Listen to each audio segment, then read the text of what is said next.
વડોદરાના યાકુતપુરા વિસ્તારમાં આવેલા ગોડાઉનમાં વેપારીને એક ગઠિયાએ તેલના ડબ્બાનો ભાવતાલ કરવામાં વ્યસ્ત રાખ્યો અને બીજાએ મોપેડની ડેકીમાંથી રોકડા રૂપિયા 3 લાખ કાઢી લીધા બાદ ફરાર થઈ ગયા હતા। વેપારીએ સુલતાનપુરા ખાતે આવેલી આંગડિયા પેઢીમાંથી પૈસા ઉપાડીને પોતાની મોપેડમાં રાખ્યા હતા અને ગોડાઉન પર આવ્યા હતા, જ્યાં ડબ્બાના ભાવતાલમાં એક ગઠિયાએ પરોવ્યા હતા, જ્યારે બીજો ગઠિયો ડેકીમાં મૂકેલા રૂપિયા લઈને ફરાર થઈ ગયો હતો। જો કે આ સમગ્ર ઘટના સીસીટીવીમાં કેદ થઈ હતી, જેમાં એક શકમન ડેકીમાંથી રૂપિયાનું પેકેટ બહાર કાઢ્યો નજરે પડ્યું છે। બનાવ અંગે સિટી પોલીસે તપાસ હાથ ધરી છે। વડોદરા વારસિયા વિસ્તારમાં રહેતા જયેશભાઈ જેઠાલાલ 22 યાકુતપુરા ખાતે ચરોતર હોલની બાજુમાં સૌરાષ્ટ્ર ટ્રેડિંગ કોર્પોરેશન નામના પોતાના ગોડાઉનમાં તેલના ખાલી ડબ્બાનું લે વેચનો વેપાર ધંધો કરે છે।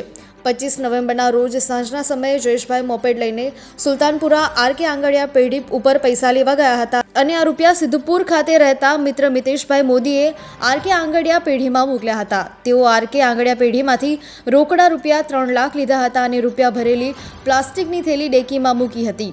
એમજી રોડથી નરસિંહજી પોળ થઈ અડાણિયા પુલ થઈ ગોડાઉન ખાતે આવ્યા હતા।